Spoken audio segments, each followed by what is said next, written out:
जय श्री गणेश। नमस्कार, मैं आचार्य संजय द्विवेदी। मेरे समस्त प्रबुद्ध दर्शकों का मेरे चैनल पर हार्दिक स्वागत है। 16 वर्षों के पश्चात ब्रह्मांड में ग्रहों का महासंगम हो रहा। ग्रहों के जो परिवर्तन है, ग्रहों की जो स्थितियां हैं, वो समस्त राशियों के लिए कहीं न कहीं एक विशेष रूप से योग बना रहे। महायोग में ग्रहों को लाभान्वित करने वाला ये समय आ चुका है। आज मैं वृश्चिक राशि के लिए ग्रहों के इस महासंगम का, एक महासंयोग का किस प्रकार का लाभ मिल सकता है, कहां पर कौन सा भाव प्रबल होगा, आप कितना लाभ ले पाएंगे तथा कहां पर आपको सावधान रहना होगा, उसका क्या उपाय है, समस्त विश्लेषण मैं पूर्ण तरीके के साथ करने जा रहा हूं। प्रिय दर्शकों, ये राशिफल आपके चंद्र राशि पर आधारित है, अर्थात आपकी जन्म कुंडली में यदि 8 नंबर में चंद्रमा विराजमान है तो आपकी वृश्चिक राशि है। वृश्चिक राशि मंगल की राशि है। मंगल जो 9 ग्रहों में सेनापति हैं, अत्यंत ऊर्जावान है, सामर्थ्यवान है, क्षमता, साहस, बल के कारक, पराक्रम के कारक मंगल है, भाई के कारक मंगल है।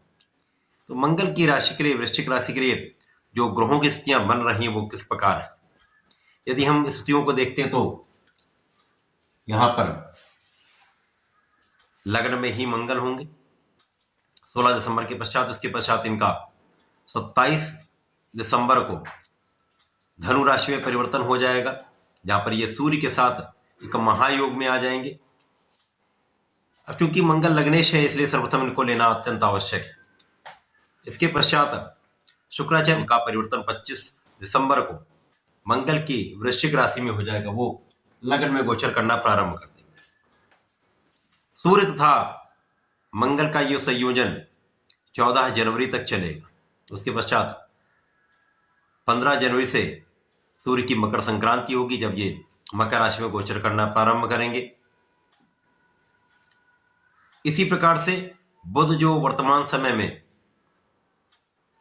धनु राशि में गोचर कर रहे हैं, ये वक्रीय अवस्था में आ चुके हैं तथा यहां से इनका परिवर्तन वृश्चिक राशि में हो जाएगा, जहां पर शुक्र और बुध का एक महासंयोग लग्न में बनेगा। इसी प्रकार से जो बड़े ग्रह हैं, यहां पर गुरुदेव बृहस्पति का गोचर मेष राशि में जो निरंतर चल रहा है, जहां पर ये 31 दिसंबर से मार्गीय अवस्था में आ जाएंगे। अत्यंत सकारात्मक परिवर्तन है, मंगल के मित्र भी हैं। शनिदेव का गोचर पूरे वर्ष में कुंभ राशि में ही रहेगा। इसी प्रकार से राहु का परिवर्तन हो चुका है, ये मीन राशि में वर्ष पर्यंत यहां पर गोचर करते रहेंगे। तो संपूर्ण स्थितियां हैं।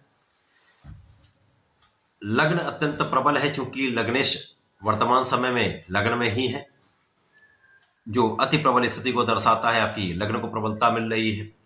साथ ही साथ गुरुदेव का मेष राशि में होना यह अत्यंत सकारात्मक है, क्योंकि जब गुरुदेव मेष राशि में होंगे, मंगल स्वयं की राशि में होंगे, तो विशेष योग आपके लग्न को प्रबलता देने वाला होगा। इसी के साथ साथ आपके धैर्य, आपके ज्ञान में वृद्धि का योग बनेगा।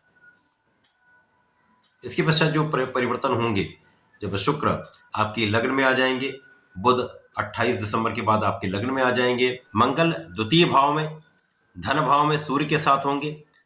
सूर्य वृश्चिक राशि के लिए कर्वेश है। अब यहां स्थितियां आप देखते हैं तो निश्चित रूप से अत्यंत प्रबल स्थिति दिख रही है। लग्न के स्वामी धन भाव में, कर्म के स्वामी के साथ में अत्यंत विशिष्ट स्थिति में है। इसी प्रकार से जो यहाँ पर शुक्राचार्य है, शुक्राचार्य सप्तम के स्वामी होकर लग्न में होंगे। बुध जो यहाँ पर आपके अष्टम तथा लाभ के स्वामी होकर लग्न में होंगे।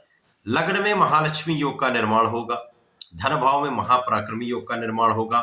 इसी प्रकार से गुरुदेव बृहस्पति जो षष्ठम भाव में मेष राशि में है, कुछ यहाँ पर निर्बल है, परंतु जो इनका कार्यकत्व है वो संपूर्ण रूप से ये देते हैं।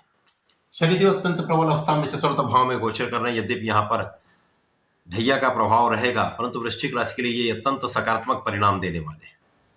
राहु पंचम में होकर कहीं कुछ भाव में इनका प्रभाव नकारात्मक होगा, परंतु कुछ विशेष स्थितियों में ये लाभ भी देंगे। अब यहाँ पर लग्न में जब महालक्ष्मी योग बनेगा तो ये आपके जीवन में महाधन का योग बन जाएगा। लग्नेश धन भाव में कर्मेश के साथ महापराक्रमी योग, महाधनवान योग, महालाभ का योग बना रहे।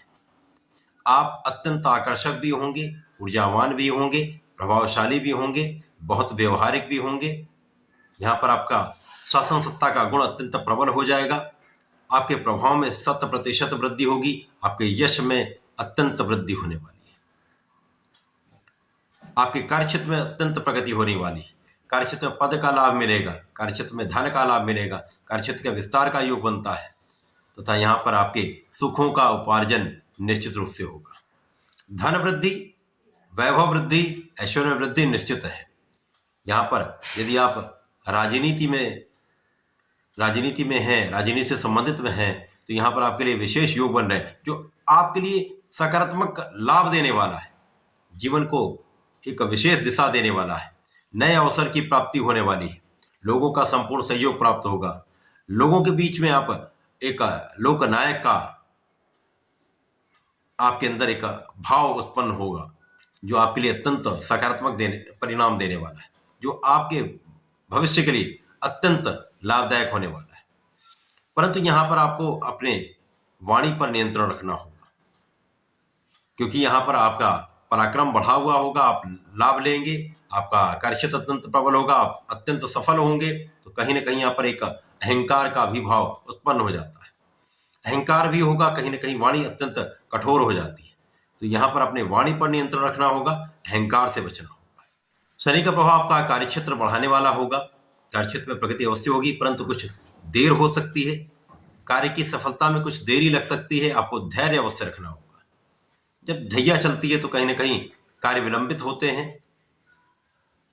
आज का कार्य 3 दिन बाद होता है, तो यहाँ पर धैर्य तो निश्चित रूप से रखना होगा, लेकिन आपके कार्य 100% सफल होंगे, कार्य सिद्ध अवश्य होते हैं। इसी प्रकार से आपके शत्रुओं का विनाश तय है। प्रबल रूप से शत्रुहंता योग बन रहा है, जो आपके शत्रुओं पर संपूर्ण विजय प्राप्ति कराने का योग बना रहा है। आपके ऋणों से आप मुक्त होने वाले हैं, साथ ही साथ रोगों से भी आप दूर रहने वाले हैं, बहुत स्वस्थ रहने वाले हैं, बहुत ऊर्जावान रहने वाले हैं, सामर्थ्यवान बनने वाले हैं, सफल रहने वाले हैं। इसी प्रकार से गुरुदेव जो आपके लिए आपके लिए पंचम के स्वामी होकर षष्ठम भाव में होंगे, तो कहीं ना कहीं यहाँ पर संतान के पक्ष से आपको चिंता हो सकती है, संतान के स्वास्थ्य में कुछ निर्बलता हो सकती है। जो लोग शिक्षा ले रहे हैं, ज्ञान ले रहे हैं, विद्यार्थीगण हैं, उनकी शिक्षा में कुछ अवरोध अवश्य आ सकते हैं, क्योंकि यहाँ पर राहु का भी प्रभाव है। तो राहु समस्त कार्यों में अवरोध डालते हैं। तो यहाँ पर शिक्षा में अवरोध निश्चित रूप से होगा जब तक यहाँ पर गुरुदेव बृहस्पति षष्ठम भाव में है, कुछ अवरोध चलते रहेंगे। परंतु जैसे ही अप्रैल के पश्चात गुरुदेव का गोचर आपके सप्तम भाव में हो जाएगा, तो आपकी लग्न भी निरंतर प्रबल रहने वाली है, और ये जो शिक्षा में अवरोध है ये भी दूर होने लगेंगे। आपके परिश्रम से, आपके आत्मबल से, आपकी क्षमता से आप शिक्षा में भी अत्यंत प्रगति करने वाले। जब बुध का मार्गी काल प्रारंभ होगा, ये धन भाव की ओर गोचर करना प्रारंभ करेंगे। शुक्राचार्य का भी परिवर्तन लगभग 1 माह में ही हो जाता है, तो ये महालक्ष्मी योग धन भाव को प्रबल कर देगा। अचानक विशेष रूप से धन की प्राप्ति का योग बन जाएगा। पेरेंटल प्रॉपर्टी से, पैतृक संपत्ति से विशेष धन का अर्जन कर सकते हैं। अचानक धन लाभ की स्थिति बन रही है।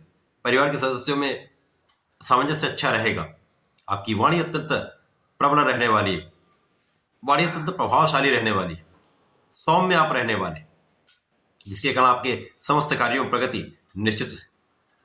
तो मंगल की जो स्थितियां बन रही है, मंगल की राशि वृश्चिक राशि के लिए जो स्थितियां बन रही हैं वो अत्यंत प्रबल है। अब लग्नेश द्वितीय भाव में होंगे, उसके पश्चात ये अपनी उच्च राशि में जाएंगे, जो पराक्रम का भाव है। पराक्रम के कारक मंगल हैं। यहाँ से जब ये पराक्रम में पहुंचेंगे तो आपके भाग्य को बढ़ा देंगे, आपका परिश्रम बढ़ा देंगे। तो यहाँ पर आपका कार्यक्षेत्र अत्यंत प्रबल हो जाएगा, लाभ की वृद्धि बढ़ जाएगी। इसी प्रकार से ये आपके लिए सर्वाधिक श्रेष्ठ समय होने वाला है। इसके बाद आपके सुख भाव में होंगे। यहाँ पर आने के पश्चात लग्नेश तथा सुखेश का गोचर साथ में चलेगा, जो सुखों का उपार्जन करने वाला होगा, आपके लिए भूमि भवन वाहन का योग बनाने वाला होगा। तो ये 16 दिसंबर के पश्चात अगले 4-5 माह का जो गोचर है, विशेष रूप से वृश्चिक राशि के जातकों को विशेष लाभ देने वाला है। धन का प्रबल रूप से अर्जन कराने वाला है, कार्यक्षेत्र में सफलता देने वाला है, जीवन में प्रगति कराने वाला है, शिक्षा में सफलता देने वाला है। यद्यपि यहाँ पर शिक्षा में कुछ विलंब हो सकता है, परंतु आपका आत्मबल, आपका सामर्थ्य, आपका साहस आपको निश्चित रूप से आगे बढ़ाने वाला होगा। तो इस विशेष समय में आपको श्री शंकर मोचन बजरंगबली महाराज की शरण में रहना चाहिए, नित्य हनुमान चालीसा करनी चाहिए, प्रत्येक मंगलवार को भगवान भोलेनाथ पर जलार्चन करने के साथ साथ लाल पुष्प का अर्पण अवश्य करना चाहिए। यदि आप ऐसा करते हैं तो इनमें जो बीच में कुछ निर्बलता आएगी, जब राहु के साथ में मंगल जाएंगे तो कुछ समस्या आएगी, उन समस्याओं से आप बच जाएंगे तथा लाभ की वृद्धि होती रहेगी, सकारात्मकता आपको प्राप्त होती रहेगी, लग्न बलवान बनी रहेगी। तो ऐसा करके इसका लाभ लें। धन्यवाद, नमस्कार।